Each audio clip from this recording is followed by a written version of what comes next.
Irmãos, nós vamos abrir a palavra do Senhor mais uma vez, agora na carta aos Hebreus, capítulo de número 11, para lermos do verso 35, segunda parte do verso 35 até o verso de número 38.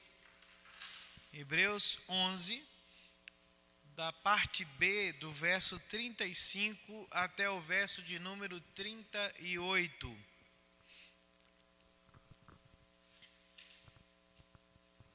Hebreus 11, 35b até 38.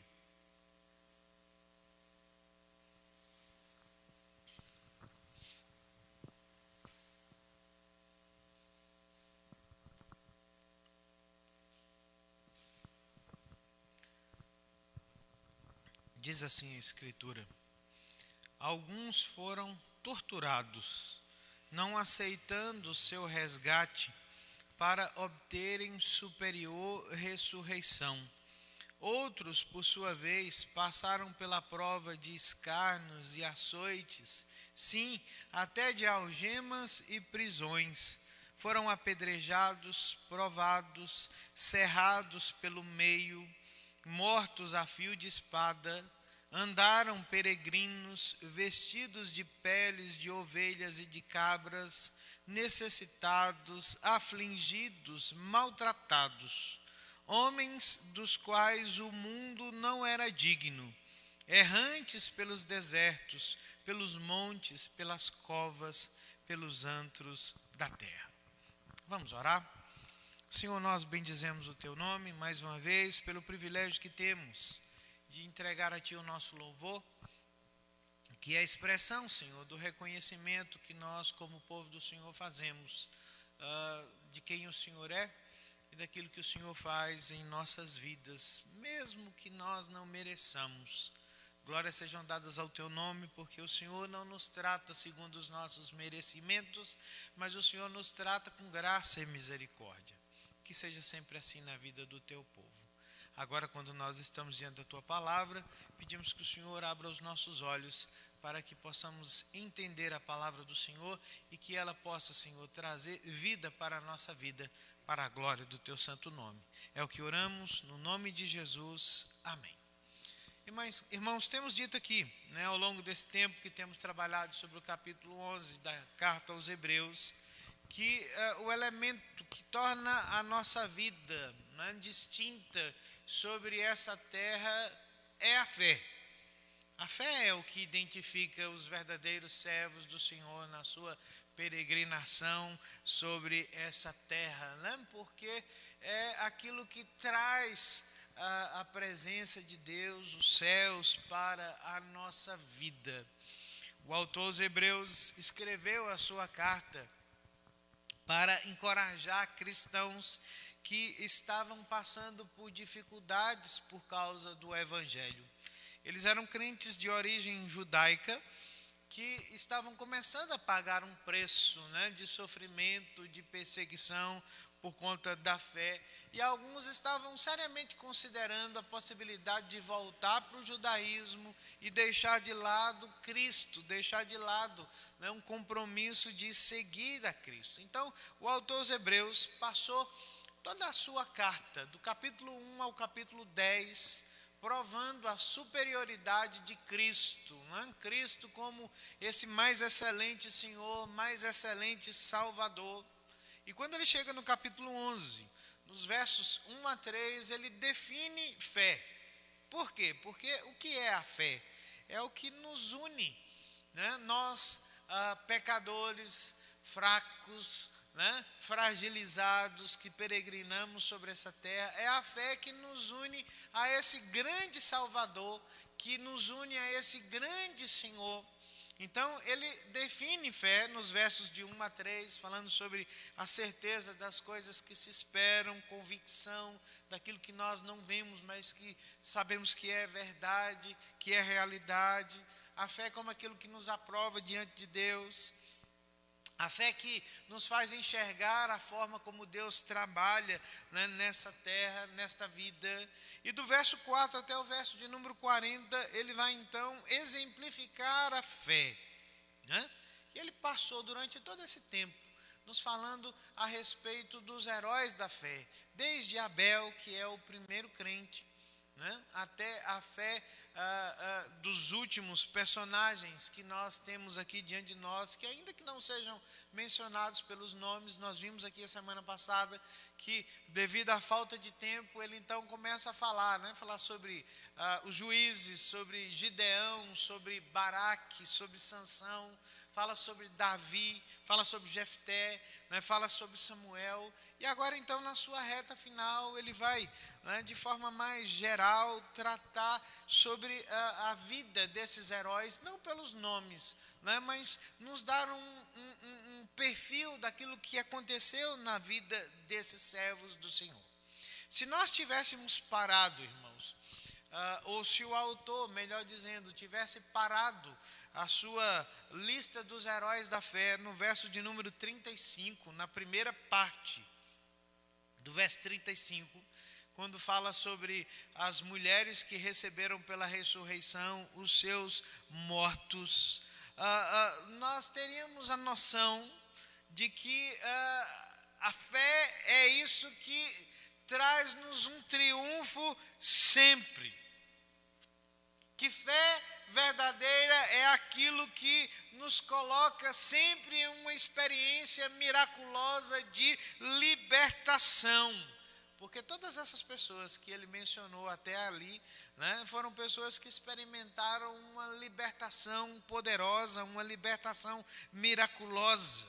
Se ele tivesse parado por aqui, né, esse autor poderia nos deixar com uma falsa impressão, uma perigosa falsa impressão de que a fé verdadeira nos leva, né, para longe do sofrimento, que a fé verdadeira nos exclui, né, de passar por qualquer dificuldade, porque Deus sempre intervém e Deus sempre livra, Deus sempre traz uma escapatória para as nossas dificuldades, para as nossas aflições. Mas aí vem o verso 35, na parte B, até o verso 38, que refutam esse pensamento falso, porque essa última classe de heróis da fé, né, parece ter sido completamente destituída de qualquer alívio, de qualquer auxílio de Deus para que eles pudessem escapar aos seus sofrimentos e às suas dificuldades. Interessante, né? Depois de ler os versos 32 a 35, nós temos a impressão de que estes heróis aqui são pessoas a quem faltava fé, porque nenhum deles experimentou nenhum tipo de libertação miraculosa, né? Nós vimos que bocas de leões foram fechadas, da fraqueza a força foi tirada, né? Ressurreições aconteceram. Mas a Bíblia está dizendo a nós que nem todos os heróis da fé foram miraculosamente libertos pelo Senhor.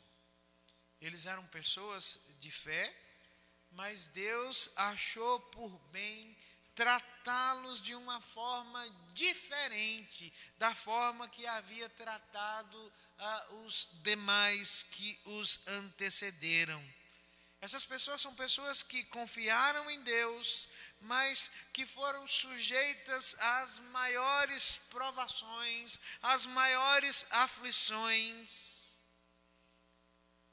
No entanto, irmãos, nós precisamos aprender que a fé dessas pessoas não foi menos triunfante, né, do que a fé daqueles outros heróis. Pelo contrário, né, essa fé triunfa em capacitar esses crentes a honrarem a Deus por meio de uma perseverança fiel. Essa não é uma fé deficitária, né? Podemos dizer então que na perspectiva desse autor, nós temos diante de nós o momento áureo da fé, nós temos o auge da fé, o ápice da fé.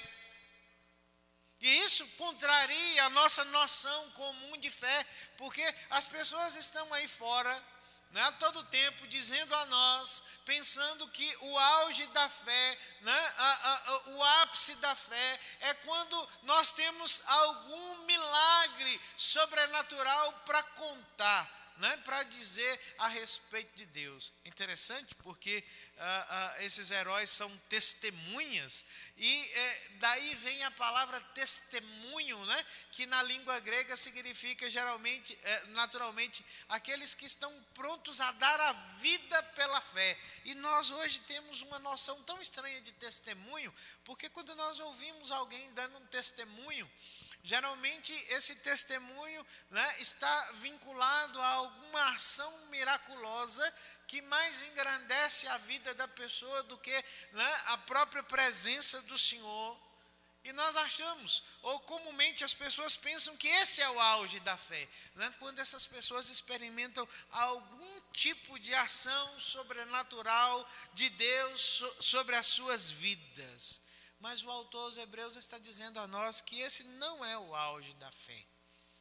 Que o momento áureo da fé, que o ápice da fé, não consiste nos grandes milagres que nos livram das aflições, das dificuldades, mas que o momento de ápice da fé consiste em uma confiança perseverante em Deus nas circunstâncias mais adversas, nas circunstâncias que impõem a nós sofrimentos que muitas vezes são inimagináveis. É preciso, irmãos, mais fé para suportar o sofrimento do que para escapar da morte. Essa é uma fé mais excelente, porque ela traz-nos mais força. Ela é uma fé que aponta para um tipo, né, de capacitação espiritual que faz com que a vitória experimentada pelo povo de Deus seja de outra natureza. Eu gostaria que os irmãos pensassem nisso, né? O que é que a fé verdadeira, o que é que a fé salvadora faz nos momentos de sofrimento e de aflição? O autor aos Hebreus nos diz, primeiramente, que essa fé nos capacita a suportar as aflições sem negar a Deus. Olhe para o verso 35 aí e acompanhe comigo. O autor diz assim, olha, alguns foram torturados, não aceitando o seu resgate para obterem uma superior ressurreição. Essa é uma fé que permanece firme, permanece fiel até a morte. E pela fé, esses crentes venceram, ainda que tenham perdido as suas vidas. A palavra torturados aqui, na língua grega, né, refere-se a um instrumento chamado tímpano, né, de onde nós temos a origem da palavra tímpano aqui dos nossos ouvidos, que é uma espécie de tambor, né? Mas o tímpano no mundo antigo era uma roda que era utilizada para esticar os criminosos, né? Como quem se estica um couro, né? Aquelas pessoas, elas eram esticadas até que as suas articulações elas eram deslocadas, e quando essas pessoas eram esticadas ao máximo, né, elas eram surradas até a morte. O autor dos Hebreus diz que alguns heróis da fé, né, sofreram desse tipo de morte. E eu imagino que ele tem em mente, né, um período muito interessante da história do povo do Senhor, que é o momento chamado interbíblico, né, um período interbíblico que vai do final do Antigo Testamento ao início do Novo Testamento, e que nós conhecemos como, mais especificamente, por conta dos livros dos chamados Macabeus, né, um período de Macabeus. E há uma história muito interessante sobre um homem chamado Eleazar, que era um escriba, um homem fiel a Deus, nesse tempo, que era o tempo em que um homem chamado Antíoco Epifânio, né, que era governador, que era rei nesse período, decidiu infligir aflição ao povo de Deus. E esse Antíoco Epifânio mandou prender esse Eleazar, que era um sacerdote, um escriba, que tinha mais de 90 anos de idade. E para afrontar a sua fé, né, foi dado a ele carne de porco para consumir, né, e ele, empurrado na sua garganta, ele cospe essa carne, e esse senhor então ele é esticado ao máximo possível nesse instrumento e surrado até a morte. E foi dito a ele: olha, se você negar essa fé em Deus, se você, né, desistir de Deus, né, você vai experimentar a libertação. E ele diz assim: olha, eu prefiro que vocês continuem com a tortura, porque jamais, né, eu vou trocar a minha fidelidade ao Senhor por uma libertação temporária.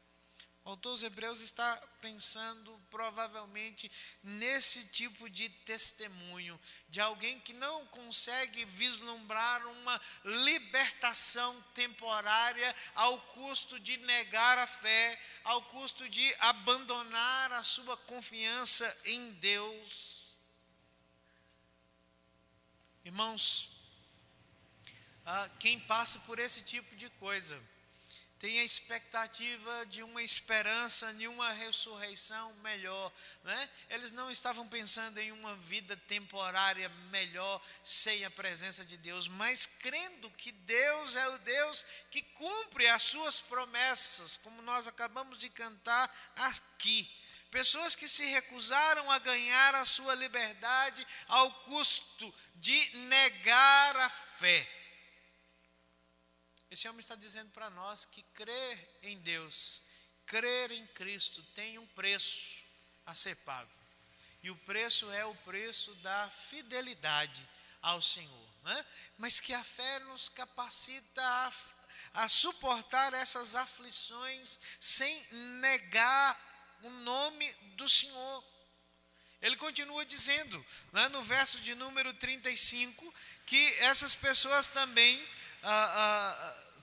36, melhor dizendo, passaram pela prova dos escárnios.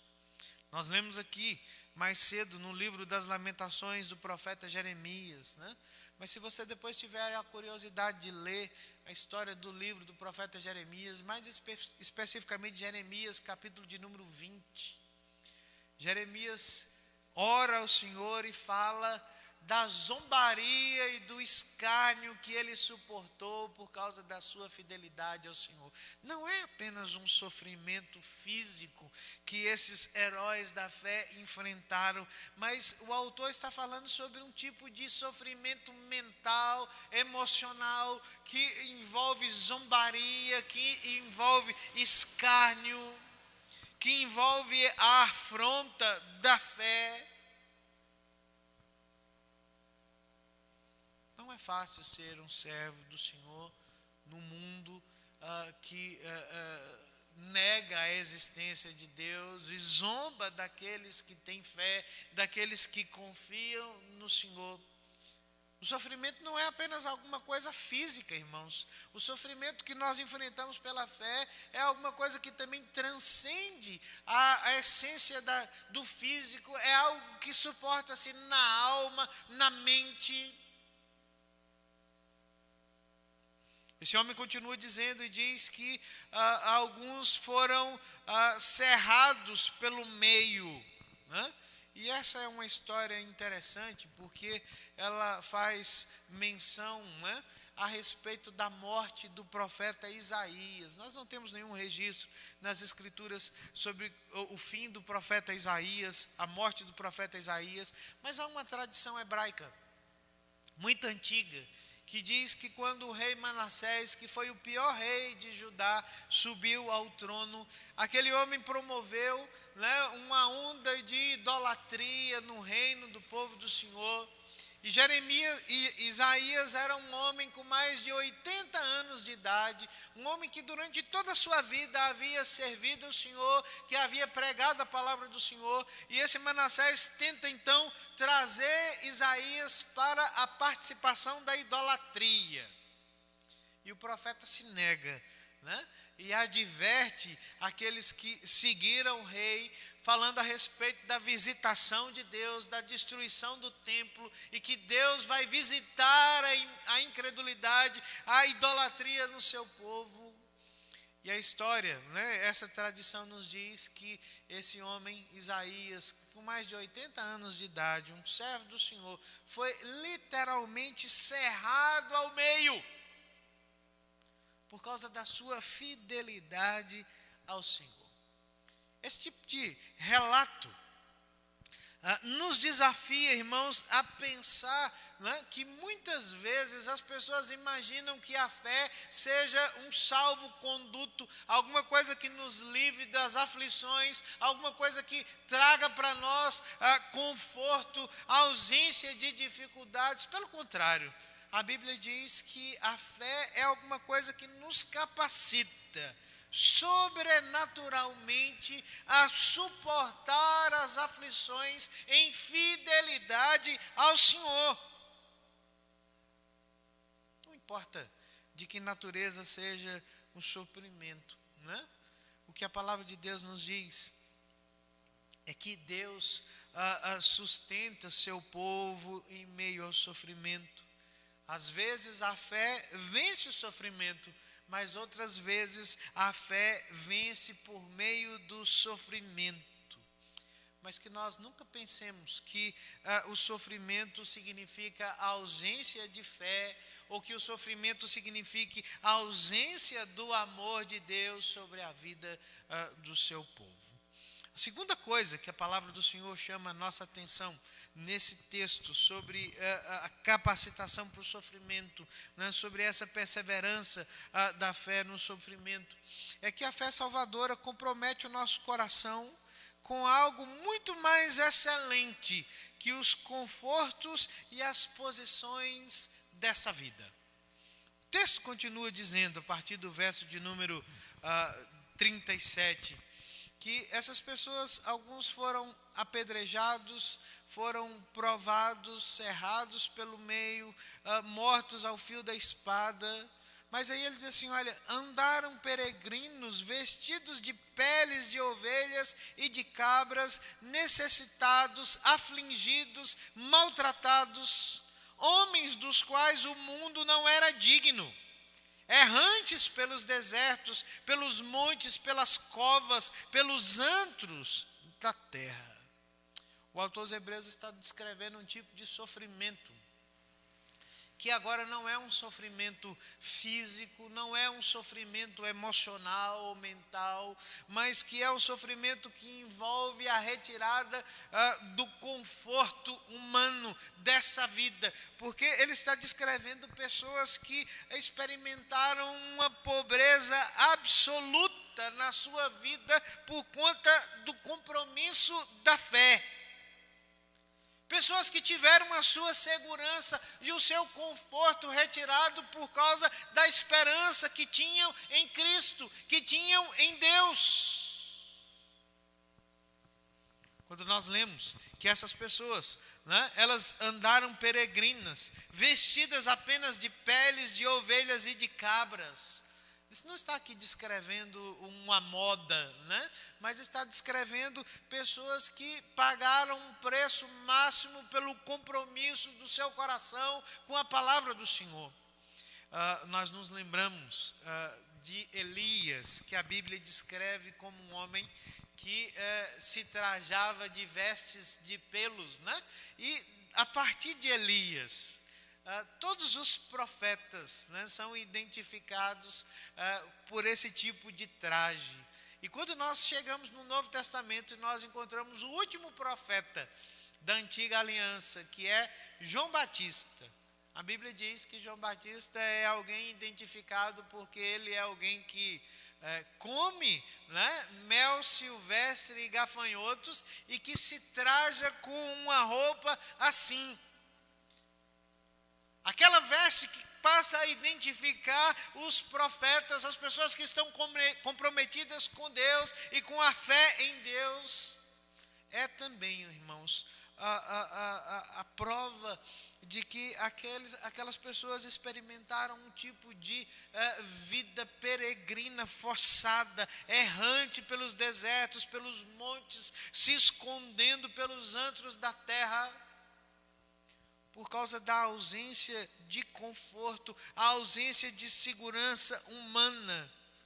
Eles fizeram esse sacrifício por causa da fé que tiveram em Cristo. Eles tiveram que abandonar tudo que tinham no mundo por causa do Evangelho. Eles foram expulsos por causa do Evangelho.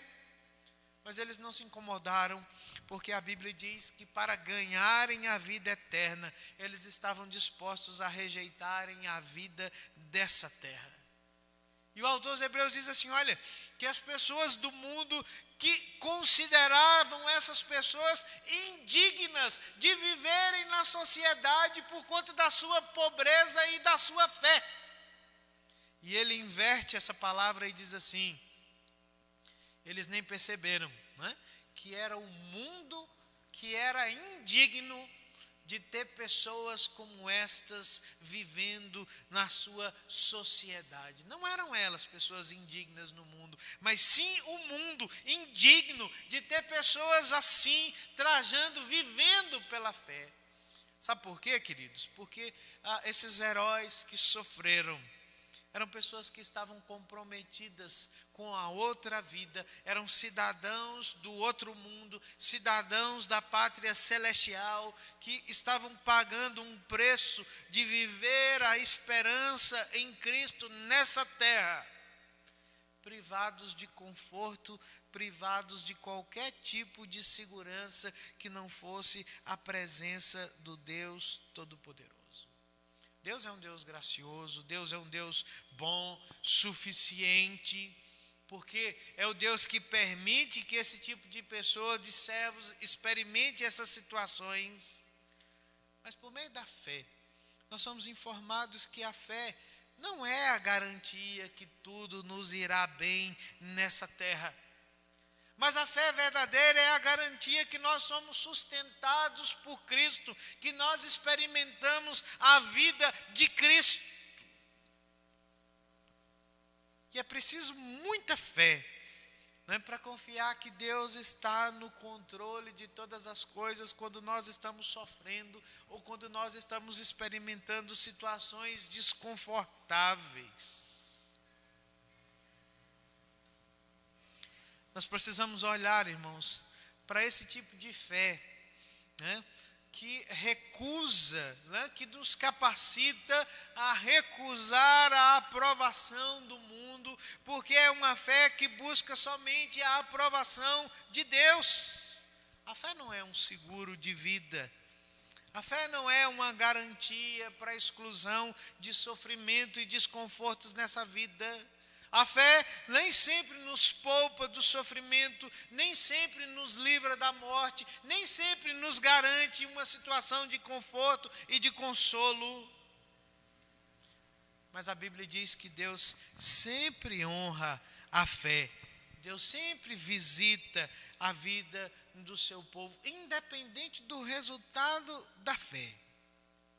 Nos lembramos dos amigos de Daniel, quando foram postos pelo rei Nabucodonosor, né, diante de uma escolha muito difícil, né?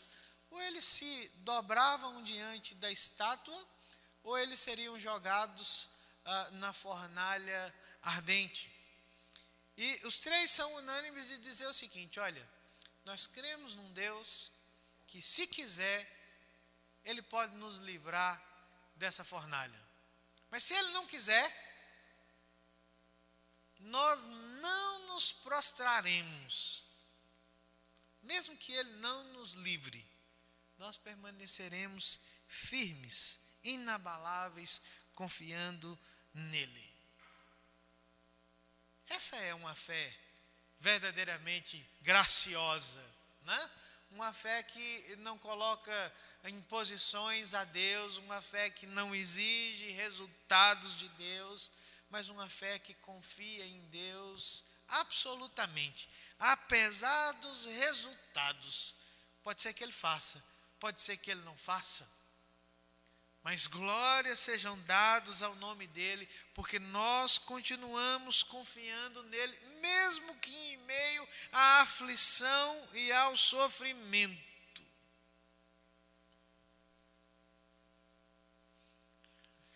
Precisamos considerar isso, porque os leitores da carta aos Hebreus, os leitores originais, eram pessoas que estavam seriamente considerando voltar atrás na sua decisão de seguir a Cristo. Eles estavam pensando em abandonar a Cristo, porque eles tensionavam com isso escapar ao sofrimento.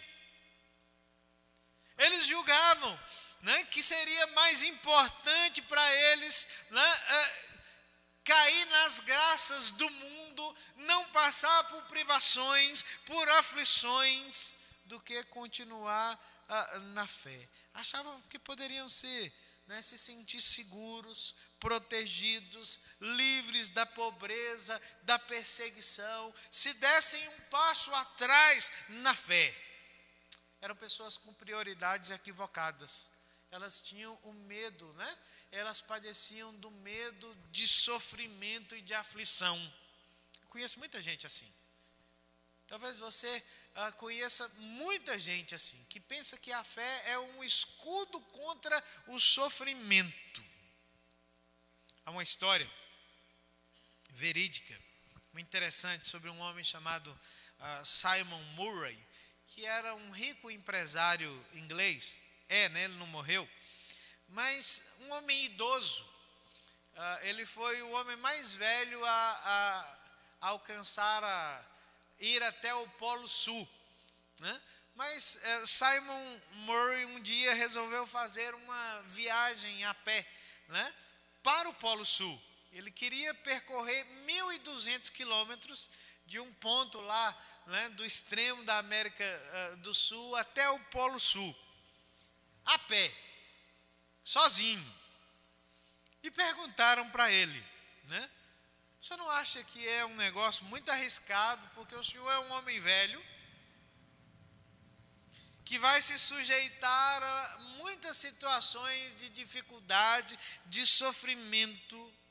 O senhor não acha, já considerou o custo disso, já considerou o risco disso tudo? E ele respondeu da seguinte forma: somente quando nós somos libertos do medo da morte é que nós estamos livres para verdadeiramente viver a vida. Somente quando nós somos libertos do medo da morte é que nós estamos verdadeiramente livres para viver a vida. Isso é verdade, irmãos, do ponto de vista também da fé. A fé nos liberta desse medo da morte. Medo de que alguma coisa não dê certo na nossa jornada, que nós cremos num Deus que tem que fazer as coisas todas do nosso jeito, da nossa forma, para justificar a fé que temos nele. Esse não é o Deus das Escrituras, porque o Deus das Escrituras é aquele Deus que faz com que nós sempre triunfemos pela fé, mas da perspectiva dele, não da nossa. Ele faz com que nós experimentemos muitos milagres, mas ele nos faz triunfar também pelas aflições, por meio do sofrimento, das lutas, das decepções da vida. O auge da fé não é quando nós vemos o céu se abrirem, quando os milagres acontecem, mas o auge da fé é quando nós, de forma paciente, humildemente, irmãos, suportamos todas as aflições pelas quais Deus permite que nós passemos, confiando inteiramente na condução do Senhor sobre as nossas vidas. Esse é o verdadeiro testemunho que as Escrituras nos dizem que deve sair dos nossos lábios, dos nossos corações e das nossas vidas. Lembrar que Deus está fazendo com que nós experimentemos a vida de Cristo em nós, porque esse é o propósito dele ao trabalhar em nós, né? O apóstolo Paulo diz que nós estamos sendo trabalhados pela fé para que nós sejamos cada vez mais semelhantes ao Filho de Deus, para que nós sejamos cada vez mais a imagem e semelhança de Cristo. E é parte da vida de Cristo o sofrimento. E é parte da vida do seu povo, né, que nós vivamos a vida de Cristo também, né, quando nós sofremos, quando nós somos afligidos. Mas permanecemos fiéis ao Senhor em todo o tempo. Nós precisamos olhar para esse retrato da fé pintado por esse autor com esses olhos que as Escrituras nos permitem ver, porque talvez a semelhança dos leitores de Hebreus, leitores originais, há tanta gente no nosso meio que tem uma noção tão equivocada da fé, que não há um preço a ser pago pela fé em Deus, né? Que a fé é alguma coisa que não nos faça experimentar nada que traga algum tipo de desconforto, algum tipo de dificuldade a nós.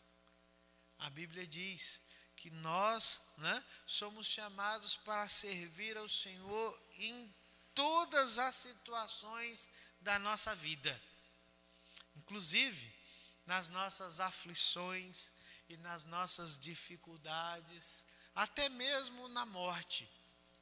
Quantas vezes, irmãos, Deus se serve do sofrimento e da morte do seu povo, para que a sua palavra seja proclamada a tantas outras pessoas, para que a glória dele seja evidenciada. Nós não temos liberdade, né, para seguir ao Senhor do nosso jeito, da nossa forma. Mas a Bíblia diz que Ele nos chama para viver pela fé. E que a fé é o que nos une a esse Cristo imortal, a esse Salvador, a esse Senhor, né, glorioso. E unidos a Ele, nós somos capacitados por Ele a vencer de todas as formas e de todos os meios. Só que a vitória, quem determina é Ele, não somos nós. A nós só nos cabe, né, humildemente confiar e perseverar no Senhor, né, crendo que Deus é o Deus que está no controle de todas as coisas e que Ele nos levará a salvo para o seu reino glorioso, né? Independente da forma pela qual Ele nos conduzirá até a sua presença de glória. Esse é o ápice da fé. Não ver as coisas miraculosas que nós gostaríamos de ver, mas confiar com toda a fidelidade que Deus está no controle de todas as coisas, inclusive, principalmente, nas nossas aflições e no nosso sofrimento.